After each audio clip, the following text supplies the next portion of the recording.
one teacher in high school that blatantly marked each and every student completely differently. Or at least that's the way it seemed. My mark was always lower than I expected. My test and my papers nitpicked. Simple mistakes which could easily have been overlooked and which he did on other people was pointed out quite plainly to me. It's a red mark. My level of frustration led me to confront this man on his unjust practice as a teacher. So that part of my personality has always been well and alive. It's developed at an early age. Now, I wasn't looking for free points. I wasn't even looking for a higher mark. I just wanted an explanation of why he was marking my work so hard. And the answer I received was completely unexpected. In the moment, I think I would have preferred him to tell me that he didn't like me, that he actually wanted me to suffer more than others. It would have made more sense. But instead, he explained how he marks tests and papers. He was ever mindful of a student's potential, especially the untapped potential. His theory is that we all have room to grow. We have room to improve. And it may be difficult to explain, but he was grading each of us not on the work we produced, but on what we produced in comparison to what we could actually produce, to our potential. Now, if you gave it your all, truly everything that you had on a paper, then you would receive a high mark. And if you appeared to be lazy, resting on your laurels, then your mark was lower. And without this knowledge, his grading system did not make sense. And with this knowledge, his system encouraged growth, to actually realize full potential. In the gospel, Jesus puts forth a very relational image to us. I am the true vine, and my Father is a vine grower. He removes every branch in me that bears no fruit. Every branch that bears fruit, he prunes to make it bear more fruit.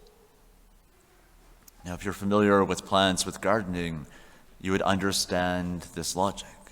And if not, then it doesn't make sense. And it even sounds counterproductive. You have a good and healthy branch producing great fruit, and what do? Well, you decide to cut it back, to cut it off. Now, to the untrained eye, it looks like you're actually damaging the plant, causing harm and actually regression. Jesus is the true vine, the Father, the vine grower, and he's the expert in this field.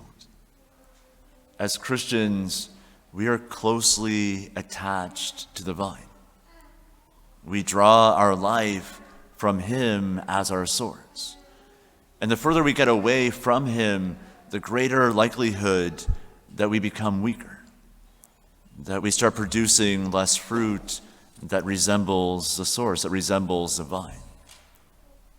The branch that produces no fruit is cut off completely. It withers, and it's collected and then burned. Yet the branch that bears fruit is pruned. It's cut back, but cut back with purpose. It's carefully cut back closer to the vine, and its growth guided by the vine grower so that it may bear more fruit. So pick any virtue you're praying for, that you're working on, that you're trying to actually grow in. And even if that virtue is present, even if you're bearing fruit in your life, I guarantee you there is still untapped potential. When I was a seminarian, I was introduced to the prayer, the litany of humility. And my initial reaction wasn't of gratitude toward the young man who gave me this little prayer card. He said, this may be good for you. So I forced a smile and took the prayer card, realizing in that moment that the pride within me was the exact reason why he was giving me the litany of humility. In any virtue, in any deeply rooted sin that we are actively battling, we may actually see great progress from where we started until today. And we can even acknowledge the source as being God's grace, his mercy in our life. And we've reached what seems to be a plateau. We have overcome. We have embraced that virtue in our life is bearing fruit. And then the pruning happens. Through prayer, we hear that invitation from Jesus, there is more, or come a bit further. And it's painful, as the progress made seems to be non-existent at that point, almost starting from scratch as the branch is pruned back. Being brought closer to the source through prayer, we can realize that this time we are starting off stronger. The growth and the fruit that we bear actually better than before.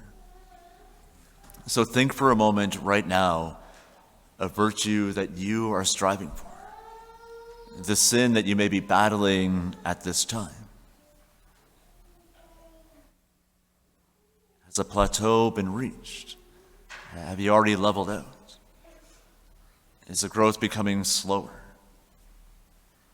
A realization that even though I have come a very long way, what I thought was a finish line is far from it. And the finish line moved once again, not because it doesn't exist, not that the finish line is not possible, but because God knows we have been made for more. And that settling in grace and mercy is not an option. That his grace and mercy is never merely good enough for us, yet beyond all measure. So let us pray that we are pruned in the spiritual life, that we be continuously brought back closer to the source so that we may bear even more fruit in this life.